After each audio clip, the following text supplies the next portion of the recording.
Clash of the World Champions. Today we're going to be looking at a game played between Jose Raul Capablanca from Cuba and Max Euwe from the Netherlands. Max Euwe was the first Grandmaster from the Netherlands. This game was played in 1931.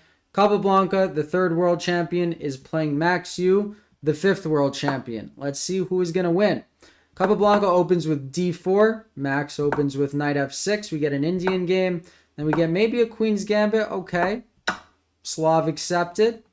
Now, here you can go e4 and go for these computer lines. But then there's b5. And since the knight is already on c3, it gets very complex very, very quickly. So it's much easier to play a4 and just stop b5 on its face. We get bishop to f5, stopping e4, because there are two guys on e4 and only one guy over there, so e4 cannot be played. Knight to e5, this is one line, the other line is e3, blocking in the dark squared bishop, but trying to take the pawn with the light squared bishop. We get the older line, we get knight takes c4, of course, queen c7 developing, and g3. Trying to fiend kettle the bishop, maybe trying to go bishop f4. Okay, we get pawn e5, now it's time to calculate. Should we take this pawn? The answer is yes. Should we take this knight? The answer is no. Apply pressure. People do not like being dealt pressure. So now this knight is pinned, and black only has one move. He can't go bishop d6 because we have two defenders on that square, so he has to retreat the other knight over to d7. Now we get bishop to g2, and black is like, I don't like being pinned. I'm going to move my bishop a second time, break the chess principle, force that knight to move. May as well take the knight, because then at least you maintain the pin, and he's less defended, right? Because you remove a defender. So he's still pinned, that's still annoying. He doesn't like pins, so he goes queen a5, getting out of the pin, and now we have knight e4. There's many moves. You can go queen d4, you can go queen c2. He decides his game plan is going to be knight e4, trying to rotate over, give a check, stop black from castling, and be rude in the center. Rook to d8 forces the queen to move. Its only square really is to go to c2. At least now the rooks are connected, and we get bishop to e7. This is an inaccuracy, but it's not easy to know why. White strikes with b4, and this truly is a beautiful move. I want to call this a brilliancy.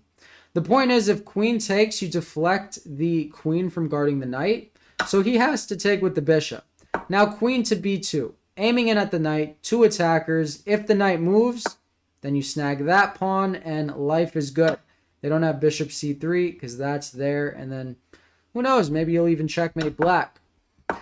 So we get pawn f6 and rook f to b1. Okay, why is bringing this rook over a mistake? I think Capablanca missed it. You did not. He castles. A great move. Why can you not take this? Try to pause the video and solve the tactic. The answer is rook to d1 check. Of course, if you take, that is a deflection. You lose the queen. But if bishop f1, then queen takes, rook takes, and black is winning.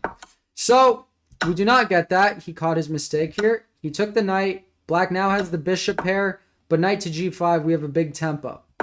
Bishop to c3, okay, it makes some sense, but queen c2. Don't take the rook now because that is checkmate in one move. A world champion would not get checkmated in one move, so we get bishop to f5. It looks very scary, but bishop to e4, everything is well within the balance. Here, black should take, whereas white would take. There's a bunch of pressure over here. You can't go g6 because of sacking ideas and then mates. I believe black would need to go e4 and play this type of position where it's very strange, but you have material and you have compensation, and there's no mate. So if there's no mate, there's no mate. Instead, we get g6. This is a mistake. Now, you could go queen b3. He opts to go queen a2 check. Also good.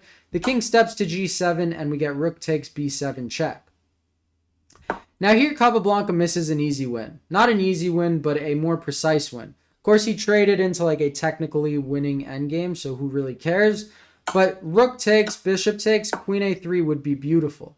The point is, if bishop takes rook, queen check, king here, now you're spoiled for choice. Queen takes g6 is mate, but I like queen h4 better, and it is also mate. Instead, he opts to double up on the b file. Black applies pressure. We get Alekhine's Glock, another world champion. We get a bunch of trades, and then the king goes back to g8.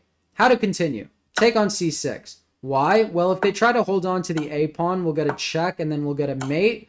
So that is not very good for black. So instead, he goes rook d8. He's like, okay, no mate. but then he loses another pawn. We get rook to d6, and here it's just a matter of technique, which world champions do have.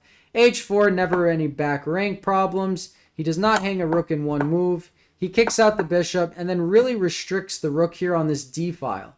It's just a matter of time till this rook gets dislodged off the d file, and then you end up pinning the bishop to the king and winning the game. So in this position, Max Euwe resigned. Capablanca effortlessly won this game. He was a chess genius. I mean, they both were, but Capablanca shined through in this game. Thank you guys as always for watching. Have a great day, and boom.